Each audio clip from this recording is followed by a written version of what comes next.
এক এমন গ্রাম যেখানে মানুষের স্বপ্ন পূরণ করার আগেই তারা খেতে না পেয়ে মারা যায়। তাদের জীবন সে তো সেই শয়তান সর্দারের পায়ের নিচে।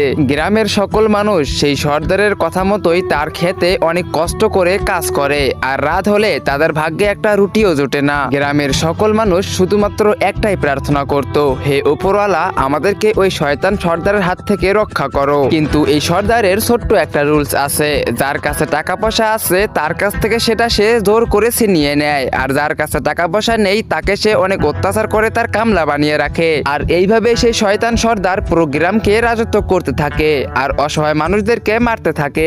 একদিন সেই গ্রামে দুইটা সাহসী ছেলে চলে আসে, রামু সামু। তারা দুইজনের জন্য প্রাণ দিতে রাজি ছিল। সেদিন বিকেল বেলায় সর্দারের তিনটি চামচা সেই গ্রামে চলে আসে আর গ্রামের মাঝখানে দাঁড়িয়ে চিৎকার করে বলে, তাড়াতাড়ি করে সোনা গহনা যা পারো তাড়াতাড়ি করে নিয়ে আসো, আর যদি না দিছো তাহলে গুলি করে তোমাদের খুবরি তুলে দেব। এই কথা শুনতেই গ্রামবাসীরা ভয় পেয়ে দৌড়ে তাদের সামনে চলে আসে। তখনই গ্রামের এক মুরব্বী বলে, আরে কেউ কিছু দিবে না।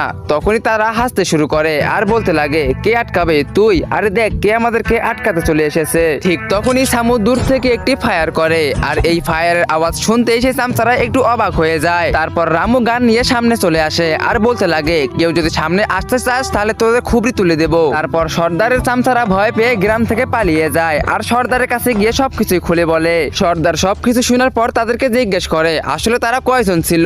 তখনই চামচারা বলে ওরা দুইজন ছিল। এটা শোনার পর সর্দার অনেক বেশি রেগে যায় আর বলতে থাকে, ওরা দুইজন ছিল আর তোরা তিনজন ছিলি, তারপর তোরা ভয় পেয়ে পালিয়ে আসলি। তো বন্ধুরা, এরপরে কি হয়েছিল সেটা তোমরা দেখতে পারবে পার্ট 2 তে। তো পার্ট 2 দেখতে চাইলে ভিডিওতে লাইক করে চ্যানেলটিকে সাবস্ক্রাইব করে দাও, আর টিকটক থেকে দেখতে থাকলে ফলো করে দাও, আর হ্যাঁ, কমেন্টে পার্ট 2 লিখতে ভুলবা না।